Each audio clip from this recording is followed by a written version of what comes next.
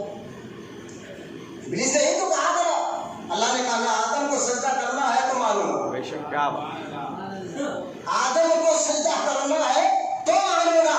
تو لہٰذا نبی کو چھوڑ کر اگر خدا کو کوئی ماننا چاہتا ہے، جو آج کہا جا رہا ہے، تو کہنا خدا ملتا نہیں. جو نبی کے دامن میں آتا ہے اسے رب مل جاتا ہے، ملتا بھی ہے بلکہ اس کو اللہ محبوب بھی بنا لیتا ہے.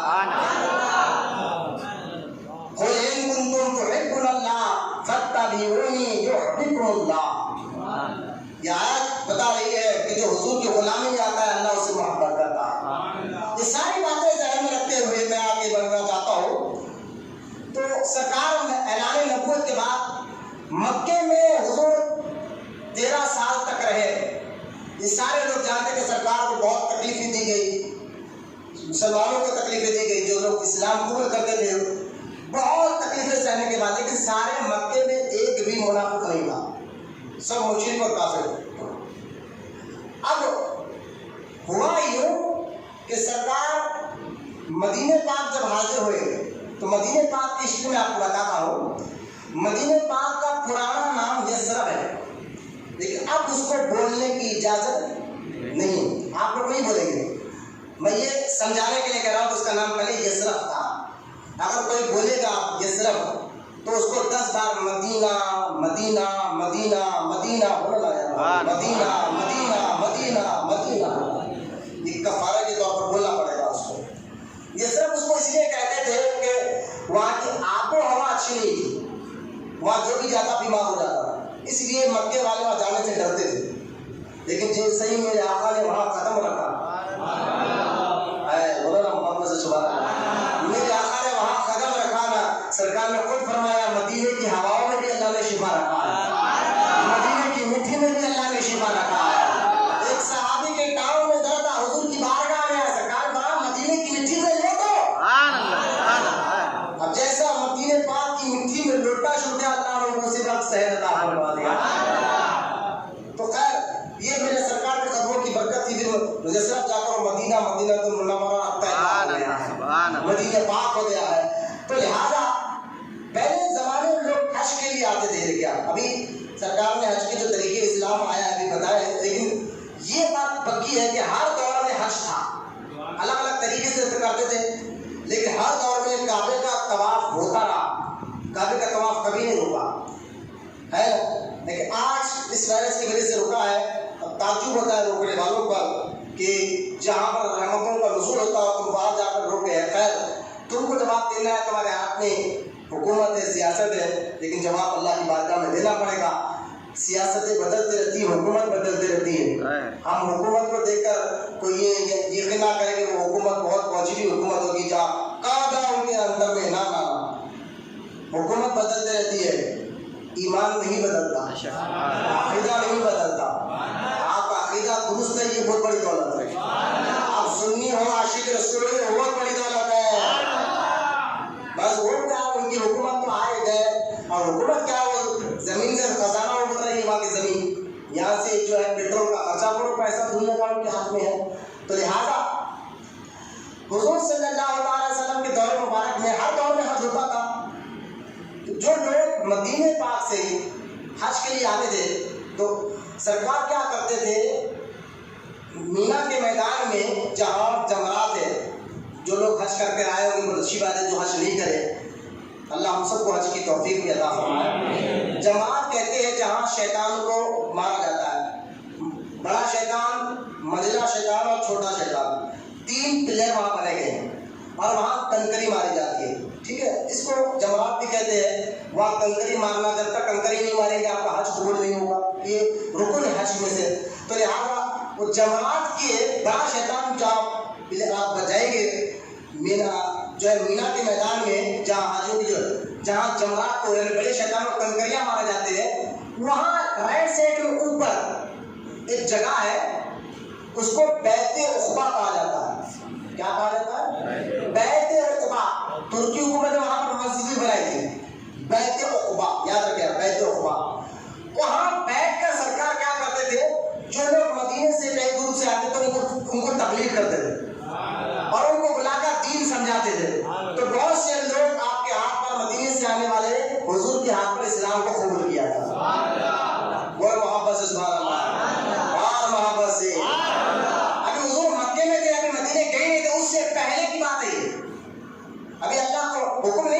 ہجرت کرے مکہ چھوڑے. ابھی آپ مکے ہی میں تھے لیکن جو نشان میرے پاس سرکار بیت تو خدا کی جگہ بیٹھ کر لوگوں کو اسلام کی دعوت دیتے تو مدینے کے کئی لوگ اسلام قبول کر چکے تھے. اس طرح مدینے میں حضور کے جانے سے پہلے ہی کئی مسلمان آباد ہو چکے تھے. ایک بات. دوسری بات یہ ہے مدینہ منورہ میں 2 قبیلے ایسے تھے جو بڑے مشہور. یاد رکھیں قبیلے خاندان 2 قبیلے ایسے تھے مدینے میں جو بڑے مشہور تھے. ایک قبیلے کا نام خزرج تھا, قاف زا ر جیم خزرج, اور ایک قبیلے کا نام قبیلہ اوس تھا, الف واو سین اوس, الف پر پیش اوس. قبیلہ خزرج اور قبیلہ اوس یہ 2 قبیلے مدینہ منورہ میں رہا کرتے تھے اور بہت زیادہ مشہور تھے. لیکن سنیں آپ یہ دونوں قبیلوں کی آپس میں بنتی نہیں تھی. ابھی حضور مکے میں تھے, مدینہ گئے, بیت ذہن میں رکھ گیا تو یہ دونوں قبیلے آپس میں بنتے ہیں کہ لڑائی جھگڑے بہت ہوتے تھے. اب ہوا یہ کہ اتنے لڑائی جھگڑے والے خاندان لڑے, قتل خارج گری کا معاملہ ہو جاتا. کئی برسوں سے ان میں لڑائی تھی لیکن وہ لوگ آپس میں لڑ کر اتنے یعنی ان کا پیسہ برباد, ٹائم برباد, خاندان کے لوگ مر رہے. تو یہ دونوں کے دلوں میں جو تھا نا یار یہ لڑائی جھگڑے کب تک, صلح کرانے والا کوئی ہو جائے, آپس میں ملاقات کرانے والے کوئی ہو جائے, اس کی تلاش میں رہتے تھے. زبان سے تو نہیں بولتے تھے لیکن اندر سے دونوں قبیلے چاہتے تھے کہ ہمیں کوئی بیچ والا آقا صلح کراتے, ملاقات کراتے تھے. تو وہاں مدینے میں ایک شخص رہتا تھا, اس کا نام تھا عبداللہ بن عبید. اور ایک روایت میں آیا ہے اس بدبخت کا نام عبداللہ بن سلول بھی تھا. عبداللہ بن سلول بھی تھا. سلول اس لیے کہتے ہیں اس کے باپ کا پتہ نہیں تھا, وہ باپ کس کا بیٹا اس کو معلوم تھا. اور ایسے ہی لوگ گندر ہوتے ہیں استاد نکلتے نبی کے. یہ عبداللہ بن عبید کون ہے؟ یہ منافق اسی سے پیدا ہوئے ہیں. یہ سارے وہابیوں کے ابا ہے سمجھیا عبداللہ بن عبید. یہ مدینہ منورہ میں رہتا تھا. اس نے دیکھا کہ یار یہ دونوں قبیلے لڑ کر آپس میں تھکے, ملنا بھی چاہتے. تب انہوں نے بیچ میں گھنٹی ماری کہ میں آپ کو ملانا چاہتا ہوں. اب یہ دونوں قبیلے چاہ ہی رہے تھے کہ کوئی بیچ والا آ کر ملا دے ہمیں, تو لہٰذا لوگ خوش ہو گئے, ہم ملنا چاہتے ہیں, ہم آپس کی لڑائی سے تھک گئے ہیں. تو یہ دونوں کو ملاقات کرا, اور جب ملاقات ہو گئی لڑائی جھگڑے ختم ہو گیا. تو اس کا مقصد کیا تھا؟ ملا کر ملانے کے بعد یہ چاہتا تھا کہ مجھ کو لوگ مدینے کا سردار بنا دیں, یہ چاہتا تھا. اب یہ ملا دیا, ملانے کے بعد جو ہے لوگ اپنے گھروں کو چلے گئے, 1 دن 2 دن 4 دن. یہ بڑا پریشان ہوا اور اس نے اپنے چیلوں کو چھوڑا. چیلوں کو چھوڑ کر کہا کہ جا کر تم مدینے میں پھیلا دو یہ بات. یہ کیا بات ہے جو تمہیں ملایا ہے, تم ایک سردار بھی تمہارا ہونا چاہیے. اب یہ جا کر لوگوں نے بیٹھ کر کہنے لگا یار تمہارا بھی ایک سردار ہونا چاہیے مدینے کا. بولے ہاں یہ تو بات صحیح ہے. تو کس کو سردار بنایا؟ تو دونوں لوگ بولے دیکھو بھائی اگر کسی یہ قبیلے سے بنا تو یہ قبیلے والے ناراض, یہ قبیلے کو بنا تو یہ قبیلے والے ناراض. تو لہٰذا ایک کام کرو کہ تم میں سے جو ہے جو سمجھدار ہے ان کو آپ کس کو بنانا چاہ رہے ہیں؟ تو سب نے کہا یار جو ہمیں آپس میں ملاقات کرا وہ عبداللہ بن عبید, اس کو ہم اپنا سردار بنا لیں. میں آپ کو منافقت کی پیدائش بتا رہا ہوں, انشاءاللہ وقت کے ختم ہونے سے پہلے میں آپ کو مختصر چند اہم باتیں بتا کر زیادہ غور کرتے جائیے. بہت اطمینان کے ساتھ آپ کو ایک بات جملہ کہہ کر بتا رہا ہوں. تو عبداللہ بن عبید کے ساتھیوں نے جب بات چھیڑ دی, لوگوں نے کہا ٹھیک ہے ہم عبداللہ بن عبید کو منا دیں گے. اور اس کے لیے انہوں نے کیا کیا, دونوں قبیلے والوں نے سونا چاندی ملا کر ایک سر کا تاج تیار کیا تاکہ اب اس تاج تیار کر کہا بھائی فلاں تاریخ کو ہم اس کو مدینے کا سردار بنائیں. ادھر اس کو مدینے کا سردار بنانے کی تیاری چل رہی تھی, ادھر اللہ کا حکم ہوا ہمارے نبی کو کہ مکہ چھوڑے اور مدینہ چلے. اب دیکھیں آپ بات کیا ہو, سرکار کو حکم ہو گیا کہ آپ پیارے پیسے چھوڑ دیا مکہ چلے جائے. اور سرکار جب مکہ چھوڑ کر بہت پیارے واقعات یہاں پر ہے مدینہ منورہ جا رہے تھے, تو سرکار کیونکہ مشرکین جو ہے نا, مشرکین مکہ حضور کو قتل کرنے کی پوری پلاننگ کر دی تھے دارالندوا میں. دارالندوا نام تھا اس گھر کا, جو ابو جہل کا گھر تھا, اس کو دارالندوا کہتے. کیا کہتے؟ پھر سے سنیں, دارالندوا. یہ گھر میں بیٹھ کر یہ لوگ پلاننگ کر رہے تھے حضور کو مارنے کی. کہ کیا کریں، کس طرح کو روکا جائے. تو آپ دیکھیں جو جگہ دارالندوا ہو جس میں بیٹھ کر ہمارے نبی کے خلاف پلاننگ کی جائے. آج ایک دارالندوا نامی ایک بہت بڑا مدرسہ بنا یو پی میں، اور وہابیوں کا نام بھی انہوں نے رکھا ندوا. دیکھیے آپ ان کی گستاخی دیکھیں. یہ مکے میں جو دارالندوا تھا اس میں ہمارے نبی کو مارنے کی پلاننگ کر رہے تھے. آج ایک وہابیوں نے، اور یہاں تک کہ جو یو پی میں مدرسہ بنایا گیا ہے دارالندوا اس کا بھی نام ہے، اور اس کی اوپننگ جو ہے نا اندرا گاندھی سے کرا. سمجھے آپ؟ تو ایسے ندوی مدیوں سے آپ کو ہوشیار رہنا ہے. میں اس لیے کھول کر بتا رہا ہوں آپ کو کہ وہاں کی ہر جگہ ہے آپ کو. تو خیر انہوں نے پلاننگ کی، پلاننگ کر رہے تھے تو اچانک دیکھیں گھر میں بیٹھ کر ابو جہل بیٹھا ہوا ہے، عتبہ بیٹھا ہوا ہے، شیبہ بیٹھا ہوا ہے، عبید بن قلب بیٹھا ہوا ہے، بڑے بڑے مکے کے مشرک اور کافر بیٹھ کر پلاننگ کر رہے ہیں کہ کس طرح محمد رسول اللہ کو روکا جائے، کیا کیا جائے. آج فائنل فیصلہ ہم کریں گے. بیٹھ کر وہ کمرے کے اندر بات کر رہے ہیں. اچانک دروازے پہ آواز آئی کھٹ کر. دروازہ کھولا. دروازہ کھولے تو ایک بوڑھا آدمی تھا.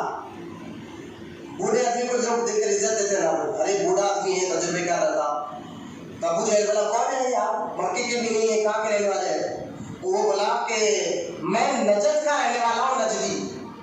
نجد جو ہے عرب میں ایک علاقے کا نام ہے نجد. اس کو اب موجودہ دور میں ریاض کہتے ہیں. ریاض اب جو موجودہ دور میں، اس کا پرانا نام نجد تھا. ریاض جو اب مکے کی کیپٹل سٹی ہے اس وقت جو، تو لہٰذا وہاں سے اچھا جانتے ہو بوڑھا آدمی کون تھا. یہ حدیث بتا رہا ہوں میں آپ کو. سیرت کی تاریخ ساری کتابوں میں یہ واقعہ ملے گا. سیرت ابن شام لے لیجیے، شاہ الحق محدث دہلوی رحمۃ اللہ علیہ کی کتاب مدارج النبوہ آپ لے لیجیے. سیرت النبی کی ساری کتاب پڑھی. جو واقعہ میں بتانے جا رہا ہوں سارا واقعہ ملے گا. وہ جو بوڑھا آدمی گھر پر آیا تھا نا کھٹکا مار کر کہ میں بھی تمہارے مشورے میں آنا چاہتا ہوں، تمہیں مشورہ دینا چاہتا ہوں، اور میں نجد سے آیا ہوں. جانتے ہو کون تھا وہ؟ انسان نہیں، ابلیس تھا، وہ شیطان تھا. اور وہ نجد کا کیوں کہا؟ کیونکہ ابلیس جانتا تھا کہ نجد ایک ایسا شہر ہے وہاں سے آگے چل کر حضور کے گستاخ پیدا ہوں گے. اور آج سے 150 سال پہلے وہابیوں کا سردار عبد الوہاب نجدی نجد میں ہی پیدا ہوا، جو بدعقیدہ نکلا ہے، اور اسی کی بنیاد پر ہم اس کو وہابیوں کو وہابی کہتے ہیں. خیر بڑی تاریخ میں آپ کو بتانے سے پہلے اب اس نے کہا، ابو جہل نے دیکھا بوڑھا آدمی ہے، مشورہ بھی دیے گا تجربے کار میں. اندر بولا دروازہ بند کرے کیا کیا جائے. ایک کافر اٹھ کر بولا، مشورہ چل رہا کہ حضور کے ساتھ کیا کیا جائے. ایک کافر اٹھ کر بولا کہ ہم کیا کریں گے، ان کو ایک گھر کے اندر بند کر دیں گے، اور چاروں طرف سے سوراخیں دے کر کو بھی بند کر دی ہے. ایک چھوٹا سا سوراخ رکھیں گے، وہاں سے کھانا پانی دیں گے، یا تو اس میں لوگ دم گھٹ کر مر جائے، یا جو ہے تو اپنی بات سے مکر جائے، کچھ بھی معذرت اس طرح کی پلاننگ کریں گے. بتاؤ یہ رائے کیسی ہے؟ تو ابلیس کھڑا ہوا. ابلیس کھڑا بیٹھا بوڑھے کی شکل میں. نا نا نا ایسا مت کرو. اگر تم ایسا کرو گے ایک محمد عربی کو لے جا کر ایک کمرے میں بند کر دو گے، تو لہٰذا ان کے غلام ان تک پہنچ جائیں گے. پوچھا گیا وہ کیسے؟ تو ابلیس کہنے لگا بوڑھے کی شکل میں آیا، تم نہیں جانتے ان کے جسم سے نکلنے والا پسینہ بھی خوشبو مہکتا ہے. ان کے جسم سے نکلنے والا پسینہ بھی خوشبو اتنا مہکاتا ہے، ان کی جسم سے نکلنے والی خوشبو سے ان کے غلام پہچان لیں گے کہ مصطفیٰ کہاں ہے. اعلیٰ حضرت رحمۃ اللہ تعالیٰ علیہ جھوم کر کہتے ہیں کہ یا رسول اللہ ان کی مہک نے دل کے غوشے کھلا دیے ہیں، ان کی مہک نے دل کے غوشے کھلا دیے ہیں، جس راہ چل دیے ہیں کوچے بسا دیے ہیں.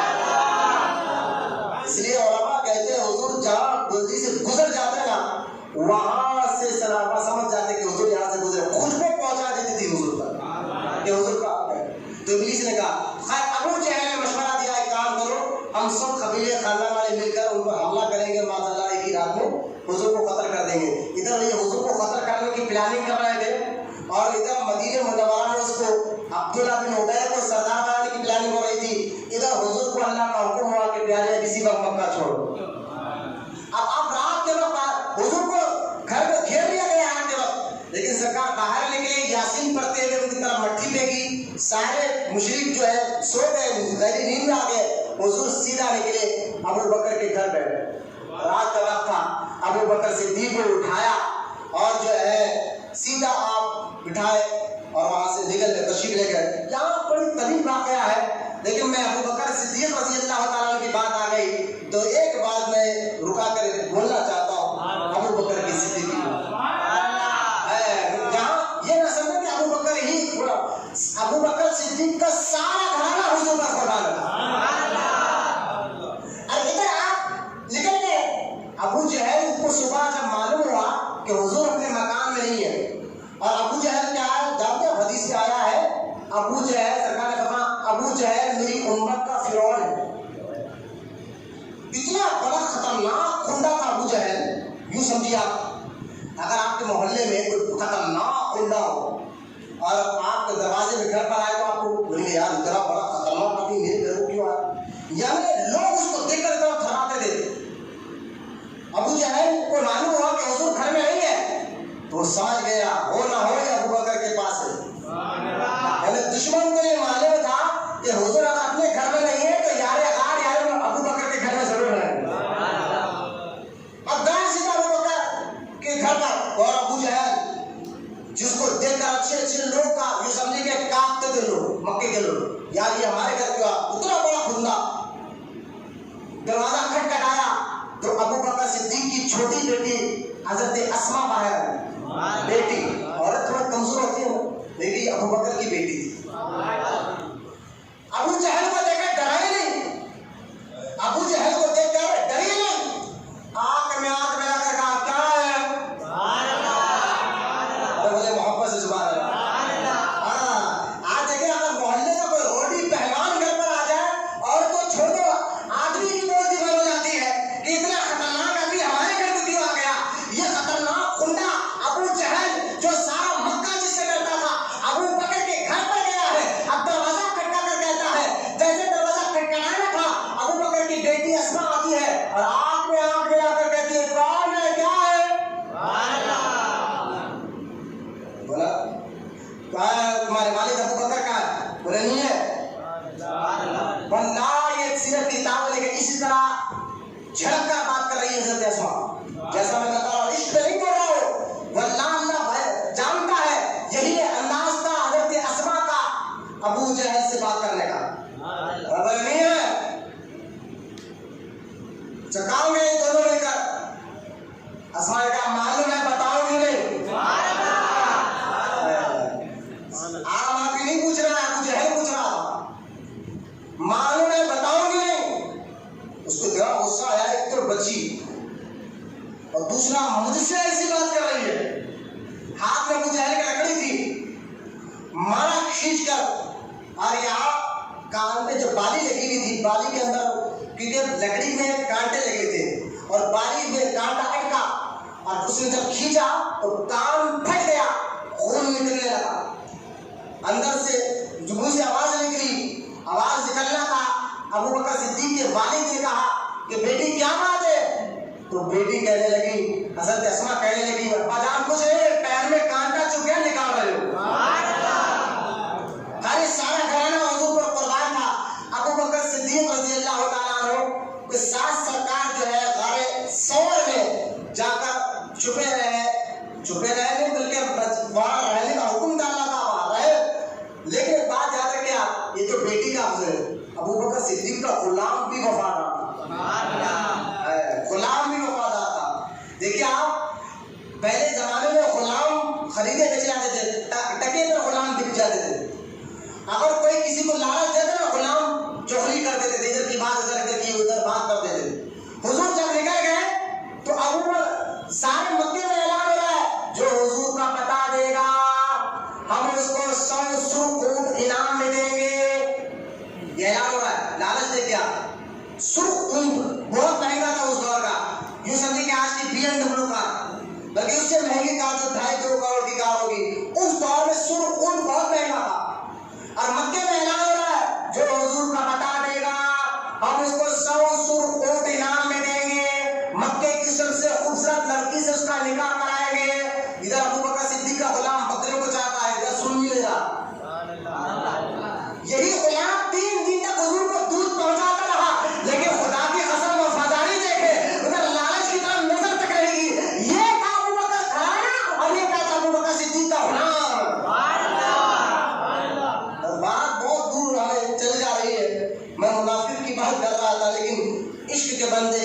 چھڑی ہے. تو لہٰذا سرکار مدینہ پاک پہنچے تھے, ادھر تاج اس کو پہنانا تھا. بات یاد ہے نا جو میں نے وہ کی تھی, تاج اس کو پہنانا تھا, ادھر سرکار جو ہے مدینہ پہنچ گئے. جذب القلوب کتاب کا نام ہے, شاہ عبدالحق محدث دہلوی رحمۃ اللہ علیہ کی لکھی تھی. جذب القلوب میں آپ فرماتے ہیں, انس بن مالک کہتے ہیں کہ جب حضور آئے نا مدینے میں, پہلی بار مکہ چھوڑ کے جب مدینے میں حضور آئے نا, انس بن مالک کہتے ہیں خدا کی عزت اور جلال کے قسم ہم نے دیکھا کہ مدینے کی در و دیوار بھی چمک رہے ہیں. اللہ محبت سے سبحان اللہ. اور حضور جب مدینے اندر آ رہے تھے نا, تو جب پہلے سے مسلمان تھے صحابہ مدینے میں, وہ حضور کو جلوس کی شکل میں بارڈر سے اندر لے کر, حضور کی آمد پر جلوس کی شکل میں آنا, یہ صحابہ کی بھی سنت ہے. یہ غلط بات ہے تمہیں سننا لگانا جلوس کا. میں نے کہا دیکھو حضور جب مدینے آ رہے تھے تو صحابہ نے بارڈر سے حضور کو جلوس کی شکل میں مدینے میں اندر لایا, مدینے شہر میں اندر لے کر آیا. تو خیر جب آئے تو کیا کس کو سرکار ملے, سارے قبیلہ خزرج اور قبیلہ اوس دونوں مل کر حضور کو اپنا سردار بنا لیا. اب سردار بنا, یقیناً سردار انبیاء ہمارے آقا کریم ہی ہے. اب عبداللہ بن ابی بنا دیا, یہ تو ساری پلاننگ الٹی ہو گئی, اور ان کی تعداد بھی زیادہ ہے. میں ان کے خلاف بھی نہیں جا سکتا کیونکہ انہیں دکھنے میں بھولا آدمی تھا. یہ بھولا آدمی تھا, ہم کسی کو برا نہیں ہوتے, سلام بھی ایسا کرتے کہ پیٹ کا پانی رہتا آپ کو, ہے نا. یہ سارے ان کے اباؤں کی عادت سے سیکھے سو لو, سارے آپ اس کو سمجھو. ارے یار آپ ایسا بول رہے, میں نے کہا دیکھو عادت منافقوں کی میں آپ کو بتا رہا ہوں, ہے نا. انہیں بولا یار یہ تو میں بھی مسلمان ہوتا ہوں. اس نے دکھانے کا کلمہ پڑھ لیا, کلمہ پڑھ کر جو ہے مسلمان ہونے کے دھون میں نشہ پڑ دیا. اب اندر سے اس کی پوری کوشش یہی تھی, ادھر یہودیوں سے ملتا تھا, مکہ کے مشرکین اور کافروں سے ملتا تھا, پوری کوشش یہ تھی کہ ان کو جو ہے اسلام کو کمزور کیا جائے. یہ ساری چال دیکھے, یہ ساری چال ہوئی, آخرکار کیا کرتے تھے, اب دیکھیں دھیرے دھیرے منافقوں کی ایجاد بڑھتے گئے. عبداللہ بن منافق اپنے چہروں کو بڑھاتا رہا, یہاں تک کہ یہ حضور کے علم کا مذاق اڑا رہے ہیں. جامع ترمذی میں ہے, ایک بار اللہ کے رسول علیہ السلام اعلان فرمایا, دیکھیں توجہ سنیں حدیث پاک. سرکار نے فرمایا کہ یہ ہاتھ میں جانتے ہو کہ میرے کیا ہے. سرکار نے جب پوچھا میرے ہاتھ میں جانتے ہو کیا ہے, تو صحابہ نے کہا اللہ رسول عالم, اللہ اور اس کا رسول بہتر جانتا ہے. تو حضور نے فرمایا یہ دو ہاتھوں میں دو کتابیں ہیں, اللہ نے اس میں جنتیوں کا نام مجھے بتا دیا. تو میری امت میں قیامت کا کون جنتی ہے میں جانتا ہوں, قیامت کا کون میری امت میں جنتی ہے میں جانتا ہوں, اور کون دوزخی ہے میں یہ بھی جانتا ہوں. اللہ نے ساری باتوں کا مجھے علم دے دیا ہے, اب میں جانتا ہوں. یہ کہنا تھا, منافقین ہنسنے لگے, آپس میں بیٹھے کونے میں جا کر, حضور کے سامنے نہیں, پیٹ پیچھے کونے میں جا کر.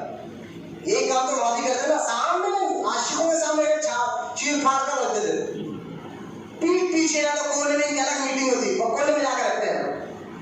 یہ الفاظ ہے حدیثوں میں, سیرت ابن ہشام میں ہے, بلکہ ابن کثیر نے البدایہ والنہایہ میں بھی یہ بات کو لکھا. وہ ہنسی مذاق کرنے لگے, یار دیکھو کیسے نبی ہے یہ کہہ رہے ہیں کہ کون دوزخی ہے کون جنتی ہے, ہمیں جو ہے معلوم ہو گیا ہے, ہم خود کلمہ خالی اوپر سے پڑھے, انہوں ہمارے کو نہیں پہچانے. اس طرح تو مجھے بات بتایا, ہمارے نبی کے علم کا سب سے پہلے مذاق اڑانے والے منافقین ہیں. اس کے بعد کیا ہوا میں آپ کو بتاؤں گا, لیکن منافقوں نے ہمارے نبی کے علم کا مذاق اڑایا, اور آج وہاں بھی یہی کر رہے ہیں, بداخیرہ یہی کہہ رہے ہیں. آپ کہتے ہیں کہ سنی اور وہابی میں فاتحہ درود کا جھگڑا ہے, خدا کی عزت و جلال کی قسم ایسا نہیں ہے. توجہ سے سنیں اس بات کو, ان میں ہمارے میں فاتحہ درود کا جھگڑا نہیں ہے. اس کو اچھی طرح ذہن میں بٹھایا. فاتحہ ہے کیا؟ فاتحہ وہ ہے نا جس پر قرآن پڑھا جائے, اور حدیث پاک میں آیا جس پر قرآن پڑھا جاتا اس کو شیطان نہیں کھاتا. جس پر قرآن پڑھا جاتا, بسم اللہ الرحمن الرحیم قرآن کی آیت تو ہے نا, یہ پڑھ کر آپ کھانا کھاتے ہو, نہیں کھاؤ تو اس میں شیطان شکر کرے. تو لہٰذا جس پر قرآن پڑھا جاتا ہے شیطان اس کو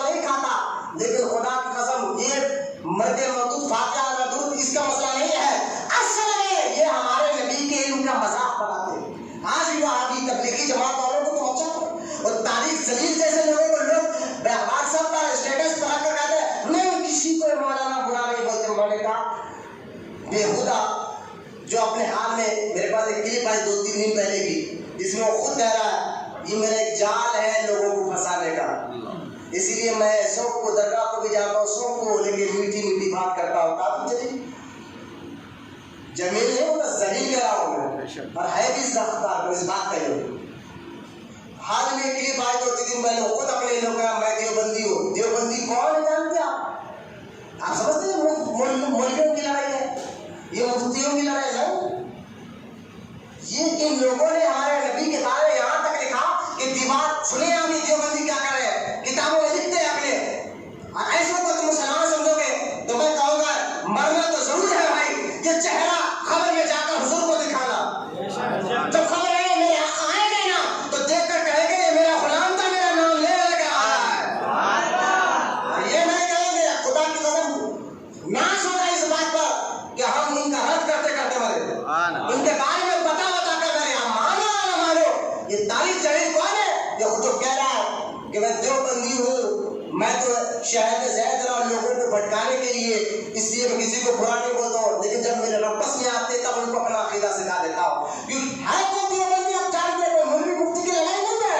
یہ وہی دیوبندی ہے جو جس نبی کا آپ کلمہ پڑھتا ہے اس نبی کے بارے میں کہتے ہیں کہ ان کو دیوار کے پیچھے کا علم نہیں تھا. یہاں تک تو چھوڑو آگے چل کر لکھتے خلیل احمد امبیڈوی کہ شیطان کے پاس نبی سے زیادہ علم ہے. آپ کی عقل اور اس بات کو، آپ کی سوچ اور اس بات کو، کوئی آپ کو کہے کہ نبی کے پاس علم کم ہے شیطان کے پاس زیادہ ہے، کب بھی ایسے مولوی کے پیچھے آپ نماز پڑھو گے؟ کب ایسے بولنے والے مولوی کا مولوی کہو گے؟ میں تو یہی کہوں گا گلی کے کتے کی میں عزت کروں گا، لیکن بدعقیدہ وہابی کی نہیں، کیونکہ یہ چہرہ مجھے حضور کو دکھانا ہے. یہ چہرہ خبر میں آئے گا نا تو حضور ہی آئے گا، یہ چہرہ حضور کی بارگاہ میں جانا ہے. خدا کی قسم ان بدعقیدوں کو سمجھو تو سب سے پہلے ان کا مذاق اڑانے والے حضور کے دور میں منافقین تھے، راج کے دور میں وہابی. ان کے سامنے ان کی مولوی صاحب کو جا کر بولے بھائی کبھی علم غیب پر بیان کرو، حضور کے ایک لفظ یہ لوگ نہیں بولیں گے. طارق جمیل کی آپ تعریف کر دو تو کسی کو برا نہیں بولتا. جو انٹرنیٹ پر بیٹھ کر طارق جمیل بائی علم غیب مار کر دیکھو، کبھی کسی ایک بات پر ہمارے حضور کی تعریف کی ہے، علم غیب پر بات کیا ہے، ایک بیان آپ کو نہیں ملے گا انٹرنیٹ پر. ایسے لوگوں کو فالو کرنے والوں تمہیں حضور کی بارگاہ میں جواب دینا ہوگا، ورنہ تمہارا تو حال کیا ہوگا اللہ اس کا رسول ہی بہتر جانتا. تو علم غیب کا ہمارے نبی کا مذاق بنانے لگے منافقین پیٹ پیچھے، اور اس بات کا علم اللہ نے حضور کو دے دیا. محبت زبان اللہ نے کہا محبوب یہ تیرا ایسا مذاق اڑا رہا ہے، اس طرح کا یہ مذاق کر رہے ہیں. سرکار دو عالم علیہ السلام، یہ بھی بخاری شریف کی حدیث پاک ہے، جلد تیسری کتاب احتساب کی حدیث پاک ہے. اللہ کے رسول علیہ السلام نے مسجد نبوی میں کہا، منبر بٹھا کر سارے علماء کو بلایا، سنو حدیث پاک. اب سارے وہابیوں کی کمر ٹوٹ جائے گی حدیث. میں نے کہا بخاری تو پڑھتے ہو، لوگوں کو بتاتے ہو، کبھی یہ حدیث بھی لوگوں کو بتاؤ، یہ حدیثیں بھی عوام کو بتاؤ. یہ عوام ہے ان کو بتاؤ کہ حدیث میں کیا ہے. صحیح بخاری میں ہے، خود سرکار منبر پہ کھڑے اور کھڑ کر کہا پوچھو جو پوچھنا ہے. تم لوگ میرے پیٹ پیچھے میرے علم کا مذاق اڑا کر پوچھو، جو پوچھنا ہے پوچھو تو بتاؤں گا. ہائے ہائے بولے نا محبت زبان. ایک صحابی جن ان کے لوگ ان کو کہتے تھے، ان کے والد کے بارے میں لوگ تانا دیتے تھے، ان کے والد کے بارے میں لوگ تانا دیتے تھے کہ تم تمہارے والد یہ نہیں ہو. ماں کہتے تھی بیٹا تیرے والد وہی ہے، لیکن لوگ تانا دیتے تھے. محلے میں بات زیادہ مشہور تھی، لوگوں کو تانے کی نظر سے دیکھتے تھے. لیکن تھے صحابی، جب حضور ممبر پہ کھڑے کہا نا پوچھو جو پوچھنا ہے، یہ صحابی کھڑے ہوئے بولے آج تو سب پوچھنا ہے، جو پوچھنا ہے. یہ نہیں پوچھا سرکار نے اسلام کے بارے میں جو پوچھنا ہے، قرآن کے بارے میں جو نہ، جو پوچھنا چاہتے ہیں پوچھو. انہوں نے کھڑے ہو کہا یا رسول اللہ آقا یہ بتائیے کہ میرے باپ کا نام کیا ہے. سبحان اللہ، کیا بات. سارے صحابہ بیٹھے تھے اور اس میں منافقین بھی بیٹھے تھے. جو اب یہ جاننا تھا حضور بتائیے میرے والد کا نام کیا ہے. سرکار نے ایک لفظ میں کہا حذیفہ تیرے ابا کا نام. سبحان اللہ، میرے والد کا نام حذیفہ ہے. تو لہٰذا اب یہ حذیفہ کہنا تھا، صحابی خوش ہوئے، ماں بھی تو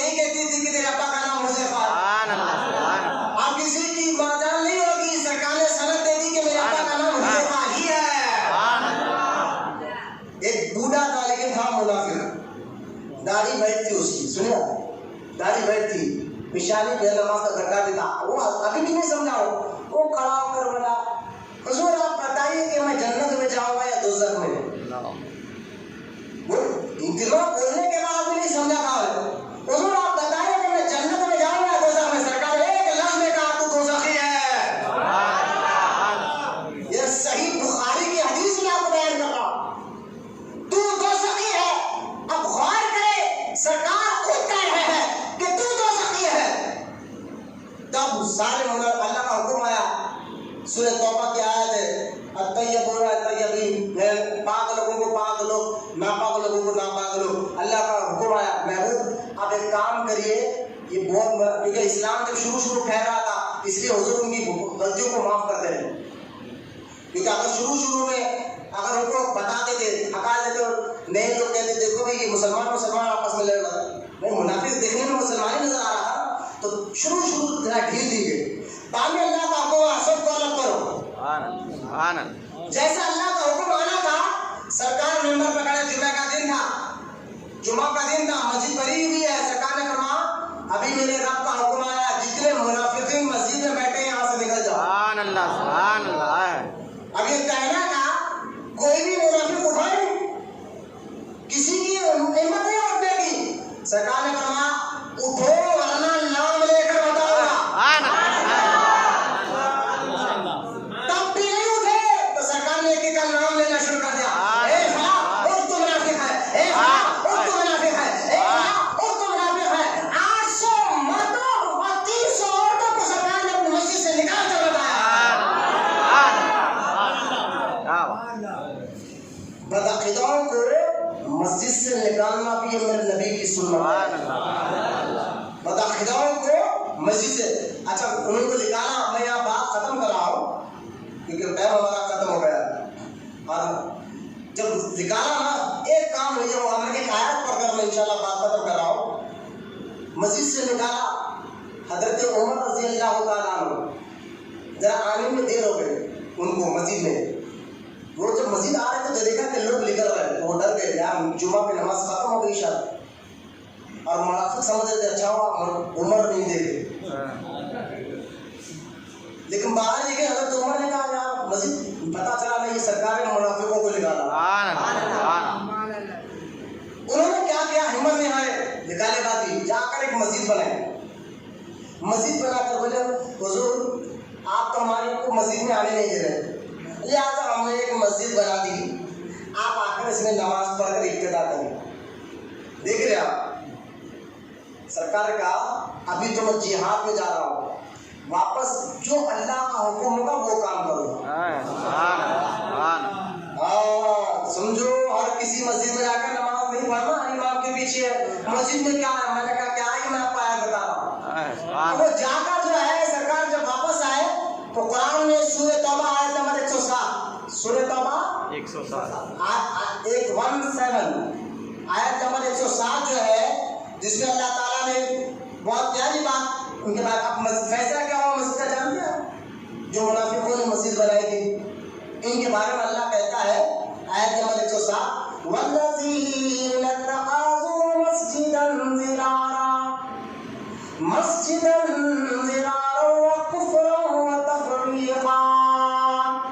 اللہ فرماتا ہے محبوب وہ جنہوں نے مسجد بنائی نقصان پہنچانے کو، وہ کفر کے سبب ہے، اور مسجد اس لیے بنائے اللہ فرماتا بین المؤمنین وارصادا، اللہ فرماتا ہے انہوں نے مسجد بنائی مسلمانوں میں تفرقہ ڈالنے کے لیے۔ کون ہے جو کہتے ہیں مسجد سے تفرقہ نہیں پھیلتا، اختلافات نہیں ہوتا؟ میں نے کہا دیکھو یہ منافقین مسجد بنائی تھی کہ آپس میں لڑاؤ، مسجدوں میں بلاؤ رسول کے خلاف بھاشن دو، مسجد میں بلاؤ درگاہوں کے خلاف بولو، مسجدوں میں بلاؤ شرک بولو، آج یہی تو ہے۔ تو ہر مسجد نہ مسجد اہم کیا کر رہا ہے، میں نے کہا وہ وہاں بھی جو مسجد بن رہا ہے اللہ کیا کر رہا ہے، یہ چاہتے کیا ہے بین المؤمنین وارصادا، یہ چاہتے ہیں کہ مسلمانوں میں تفرقہ ڈالے۔ یہاں جاؤ کھولو قرآن سورہ جو ہے سورہ بقرہ اور سورہ توبہ آیت نمبر 107 107 پڑھ کر دیکھو، سرکار نے ان کی مسجد کو جلا دیا۔ سبحان اللہ، کہا یہ مسجد نہیں عمارت ہے، بے شک، یہاں سے تم مسلمانوں میں تفرقہ ڈالنا چاہتے ہو، اور ان کے ساتھ کیا کیا ہوا ایک ایک لفظ انشاءاللہ تعالی میں آنے والے جمعہ لاسٹ جمعہ انشاءاللہ اگر اللہ حیات زندگی دے اور لاک ڈاؤن کا مرحلہ سیر ہے تو انشاءاللہ ہم بات کریں گے۔ میں ساری باتوں کا نچوڑ کہ آپ بدعقیدہ وہابیوں سے بھی دور رہے، جس طرح بیماری سے بچنے کی احتیاط کر رہے ہیں بالکل کرنا چاہیے۔ بعض لوگ ذہن میں سوال اٹھا رہے ہیں، میں ایک وظیفہ بتانا چاہ رہا ہوں، اور دوسرا یہ کہ بعض لوگ ذہن میں سوال ہے بھائی احتیاط کرنا کیا ضروری ہے، اسلام میں اس کی اجازت ہے؟ بولے ہاں الحمدللہ اس کی اجازت ہے۔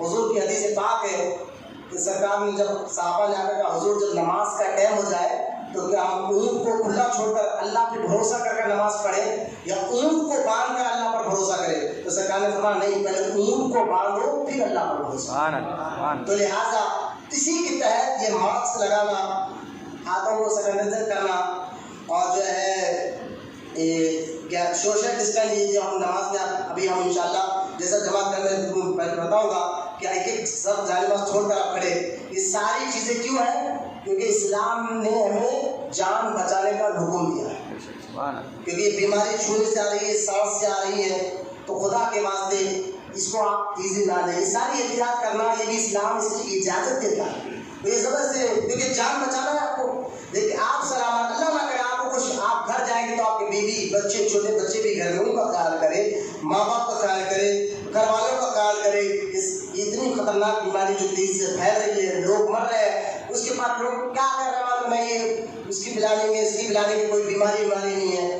ایسے باتیں کر کر پہلے اپنے حیدرآباد میں ہر بات میں شک بہت ہو رہا ہے، انہیں سلام کہیں کو آ رہا، انہیں مسکرا کر کہیں کو دیکھا، انہیں گھور کے کہیں کو دیکھا، یہ شک ڈال کر لوگ اگر نہیں ایسا کچھ بھی نہیں ہے، حکومت ڈرانا چاہتی ہو تو بھائی ڈرا دی، کچھ بھی ہوگی، آپ کا کام احتیاط کرنا ہے، احتیاط کرو، ورنہ جو ہے شک میں کہیں لوگ احتیاط کا دامن نہ چھوڑ دیں، شک میں جو ہے احتیاط کا دامن نہ چھوڑ دیں، یہ بیماری ہے، لوگ مر رہے ہیں، تڑپ رہے ہیں، تو لہٰذا اللہ کے واسطے سوشل ڈسٹینس کا جتنے صرف مسجد نہیں، آپ بازار میں ہو، کہیں پر بھی ہو، گھر میں بھی ہو، جتنا آپ کو احتیاط کرنا ہے، ہاتھ دھونے کے برابر سارے چیزوں کا یہ معاملہ آپ کریں گے انشاءاللہ، اس کو آپ ذرا مکمل طور پر احتیاط کریں۔ اور دوسری بات، فجر کی نماز کے بعد 2 رکعت سنت پڑھنے کے بعد فرض نماز پڑھنے سے پہلے یہ وظیفہ ہے، آپ پڑھیں گے انشاءاللہ، کوئی ایک آدمی پڑھ کر دم کر کر بچوں کو پلائے، امید ہے عمل ہے اس پر بہت سے لوگوں کا، بزرگان دین کا عمل رہا ہے، اور آپ یہ بھی عمل کریں کیونکہ اور بہت سی دعائیں ہیں، لیکن ایک بزرگ والا وظیفہ میں آپ کو بتا رہا ہوں، آپ کیا کریں 31 مرتبہ 31 مرتبہ سورہ فاتحہ پڑھیں، آسان ہے، جو بچے کو بھی یاد ہوتی ہے، لیکن فجر کی ٹائمنگ کیا ہے؟ فجر کی سنت پڑھنے کے بعد فرض پڑھنے سے پہلے، ٹھیک ہے، سنت پڑھے 31 مرتبہ 31 مرتبہ سورہ فاتحہ پڑھ کر پانی میں دم کرے، وہ پانی آپ بھی پیجیے، خود کو بچوں کو سب کو پلائے، انشاءاللہ یہ بیماری سے ہم محفوظ رہیں گے انشاءاللہ، بولے انشاءاللہ عمل کرے گا انشاءاللہ۔ اللہ ہم تمام کو کہنے سننے سے زیادہ عمل کی توفیق عطا فرمائے، جتنے لوگ آئے ہیں مولا ان کی سب کی حاضری کو قبول فرمائے، ہم سب کی دعاؤں حضور اکرم صلی اللہ تعالیٰ علیہ وسلم کے صدقے میں، اہل بیت اور صحابہ کرام کے صدقے میں مولا ہم سب کی دعاؤں کو قبول اور مقبول فرمائے، وما علینا الا البلاغ والحمد للہ۔